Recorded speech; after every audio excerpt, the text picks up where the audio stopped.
I'll start out by addressing the doxing issue that we were talking about. Our ICE agents, just like our Florida Highway Patrol, are our partners. We all ride together in this. We all are out here to make sure that we're protecting our citizens, protecting our communities. Many of them have been called to the border. Many of them have been called to other locations to deal with the amount of fugitives and things that are going on, detainers. So for us, we will have their back. We will work closely with Colonel Howes and his team in making sure that we're increasing patrol, we're watching them. Anybody that's doxing them, as the General said, we passed a law about 4 or 5 years ago that makes it illegal to dox here in the state of Florida. So anybody that's doing that, we will take them to full task on doing it. We will stand with you. I want to define a couple things, and our General was very kind in how he said things. I'm not as usually as elegant in how I say things. So I'm gonna first say that peaceful protests are part of our democracy. We invite people to share their opinions. That's what our country is all about. The key word in that is peaceful. And if it's peaceful, us in law enforcement are going to make sure you have a safe environment to do it in. That's part of that process.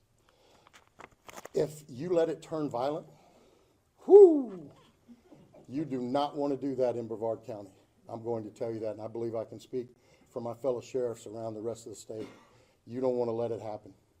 And just so there's no confusion, because I don't want to hear any whining later saying we didn't know, I'm going to break it down for you, all right?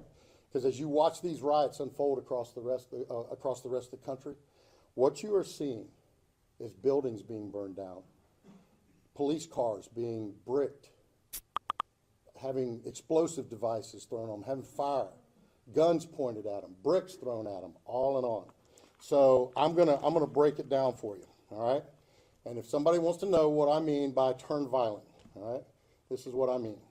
If you resist lawful orders, you're going to jail. Let me be very clear about that.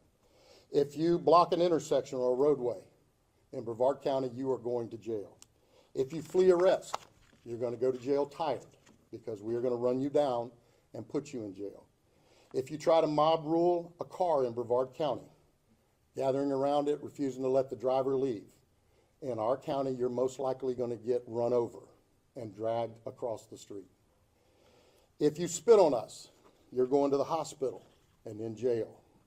If you hit one of us, you're going to the hospital and jail, and most likely get bitten by one of our big, beautiful dogs that we have here. If you throw a brick, a firebomb, or point a gun at one of our deputies, we will be notifying your family where to collect your remains at, because we will kill you graveyard dead. We're not going to play. This has got to stop. You're watching what's taking place out there. You're seeing police officers that are being attacked, being spit on, being put in harm's way just for doing their jobs. You're seeing ICE agents that are being targeted for doing their jobs. And you're seeing obstructionists that are doing all of this, standing in the way of law and order. Not here, not in the state of Florida. So to make it real simple, if you don't want to have any of those things happen to you, obey the law. Go protest all you want. Do it peacefully. Stand on the mountaintops and yell your opinion, your views. We invite that. But don't you dare break the law, because it won't go well for you. All right, General? Thank you, sir.